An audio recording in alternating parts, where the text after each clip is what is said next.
Everyone, my name is Yu-Tung Chiu. So today I will be presenting on emotional disturbance or ED, which includes a range of behavioral and emotional disorder that impact student in school settings.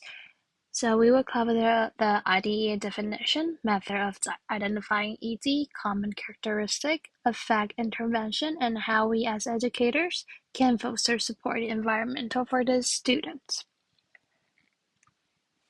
So under IDEA, emotional disturbance includes conditions that exhibit specific behavior or emotional difficulties affecting educational performance. This may mean a student is struggling academically in ways that can be explained by other facts, and experiencing challenge in social relationships or showing sign of depression.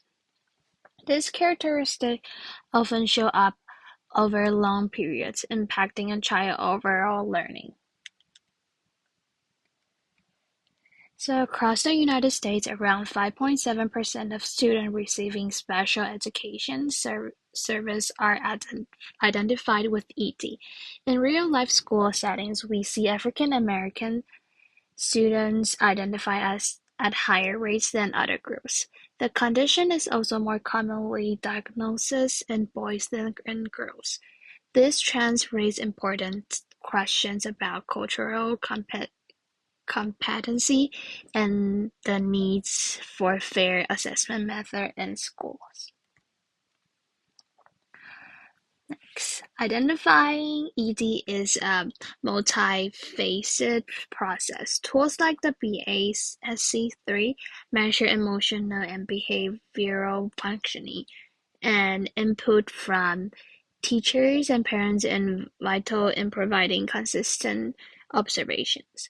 For example, a teacher might notice that a child is withdrawn during group activity, which could be a sign of underlying anxiety.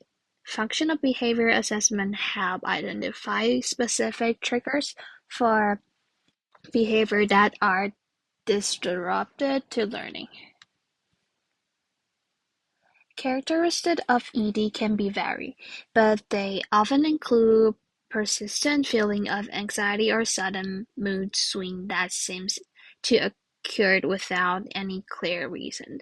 In the classroom, we might notice students isolating themselves, avoiding eye contact, or frequently complaining of physical symptoms such as stomachache or headache, which can be related to emotional stress. So, to support with ED, research recommends several evidence-based interventions. So, cognitive behavioral therapy helps students manage difficult emotions, while positive behavioral intervention and support, or PBIS, reinforce good behavior through positive reinforcement.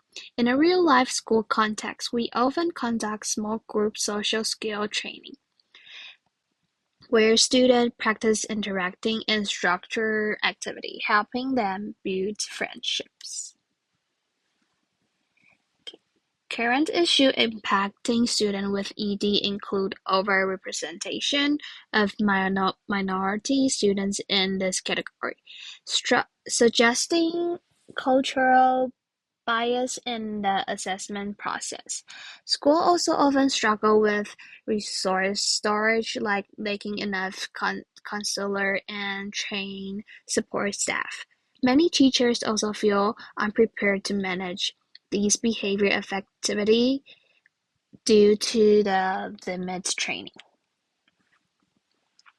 So, to support students with ED, educators can benefit greatly from professional development and behavioral management.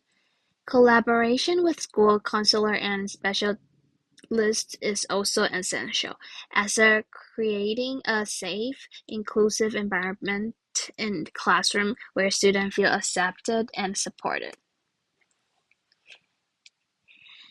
Equity is vital when supporting students with ED. Cultural competency training helps reduce bias, ensuring that all students receive fair assessment and intervention. School can also use a range of assessment tools to ensure that identification is equitable and doesn't dispro- disproportionately affect any specific groups.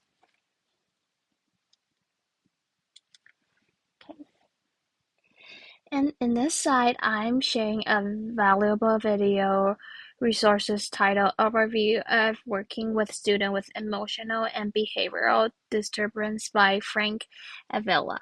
This video provides a comprehensive overview of what it's like to work with students experience emotional and behavioral disturbance.